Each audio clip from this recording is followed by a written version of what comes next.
Noun মানে হৈছে যিকোনো ধৰণৰ নাম বা নেমিং ৱৰ্ডছ আৰু প্ৰনাউন হৈছে নামৰ পৰিৱৰ্তে যিবিলাক ৱৰ্ড ইউজ হয় যেনেকুৱা আই উই ইউ হি শি ইত্যাদি। তো আমি আজি আলোচনা কৰিম পাৰ্টছ অফ স্পীচৰ অন্তৰ্গত এনে কিছুমান ৱৰ্ডছ যি ৱৰ্ডছ বিলাকৰ নিজৰ কোনো কাম নাই, সদায় বেলেগৰ পিছফালে লাগি থাকে। যেনেকুৱা নাউন আৰু প্ৰনাউন যিবিলাক আছে, এই নাউন আৰু প্ৰনাউন বিলাকক সদায় মডিফাই কৰে বা নাউনটো কেনেকুৱা প্ৰনাউনটো কেনেকুৱা সেই বিষয়ে তেওঁ সমালোচনা বা আলোচনা কৰে। ওকে, তো আমি এক্সাম্পল লৈছো, ৰাজা ইজ এ স্মাৰ্ট ডক্টৰ। ইয়াত ৰাজাটো হৈছে নাউন, ডক্টৰটো হৈছে এটা নাউন বা নেমিং ৱৰ্ড।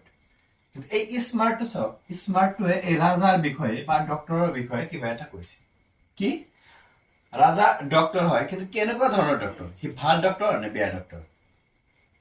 খুব নিম্ন খাপৰ ডক্টৰ নে খুব উচ্চ খাপৰ ডক্টৰ? সেই বিষয়ে আলোচনা কৰিছে কি এই স্মাৰ্ট নামৰ ৱৰ্ডটোৱে। মানে ৰাজা খুব স্মাৰ্ট টাইপৰ এজন ডক্টৰ হয়। গতিকে এই স্মাৰ্টটো যিহেতু নাউনক মডিফাই কৰিলে, নাউনৰ বিষয়ে কিবা এটা এক্সপ্ৰেছ কৰিলে, দ্যাটছ ৱাই এই স্মাৰ্টটো কোৱা হ'ব এডজেক্টিভ। এই ধৰণৰ ৱৰ্ডক আমি কি বুলি ক'ম? এডজেক্টিভ। আৰু এডজেক্টিভটো হৈছে পাৰ্টছ অফ স্পীচৰ 3 নম্বৰ টাইপ বা 3 নম্বৰ ধৰণ। ওকে, আৰু এটা এক্সাম্পল লৈছো ইয়াত, হি ইজ শৰ্ট। হি মানে কোনো এজন ল'ৰা বা কোনো এজন পুৰুষ মানুহৰ কথা কোৱা হৈছে ইয়াত। হিটো হৈছে এটা প্ৰনাউন। তো হি ইজ শৰ্ট। শৰ্ট মানে হৈছে চাপৰ, ওখ নহয়, চাপৰ।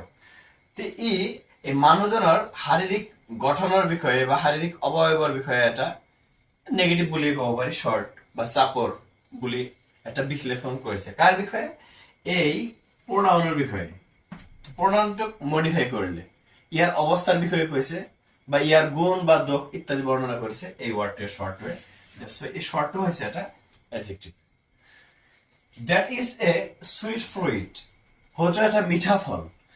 ফলটো আছিল নাউন, কিন্তু নাউনক আকৌ মডিফাই কৰিলে কি? সুইট। সুইট মানে মিঠা, মিঠাটো নিশ্চয় এটা গুণ। চোৰ মানে চোকা, বিটাৰ মানে তিতা।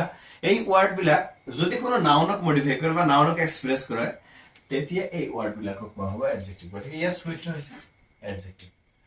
কিছুমান ক্ষেত্ৰত আকৌ এই শৰ্ট, এই সুইট ইত্যাদি এই ৱৰ্ড বিলাক নাউনো হ'ব পাৰে। তো এনেকুৱা কেছ বিলাক নেক্সট ভিডিঅ' বিলাকত আলোচনা কৰিবলৈ মই ট্ৰাই কৰিম। তো এতিয়া আহো আমি এডজেক্টিভৰ কিছুমান ভাগ আছে। ভাগ বিলাক কি? Number 1 হৈছে possessive adjective, number 2 demonstrative adjective, number 3 indefinite adjective, number 4 interrogative adjective, number 5 present participle adjective, number 6 past participle adjective, 7 adjective of number, আৰু লাস্ট হৈছে adjective of quality। তো এই নাম বিলাক যেনেকৈ possessive, acquisitive, demonstrative, এই ওয়ার্ড বিলাক interrogative, এই ওয়ার্ড বিলাক আমি কিন্তু pronounৰ ভাগতো পাইছিলো। তো ইয়াত অকনমান খোকজা লগাটো একেবাৰে স্বাভাৱিক। এই প্ৰতিটো বিষয়ৰ ওপৰত বা প্ৰতিটো ভাগৰ ওপৰত নেক্সট আমি ভিডিঅ' বিলাকত খুব ধুনীয়াকৈ আলোচনা কৰিবলৈ ট্ৰাই কৰিম। তো আশা কৰো তোমালোকে নেক্সট ভিডিঅ' বিলাক লৈ অপেক্ষা কৰিবা। Thank U.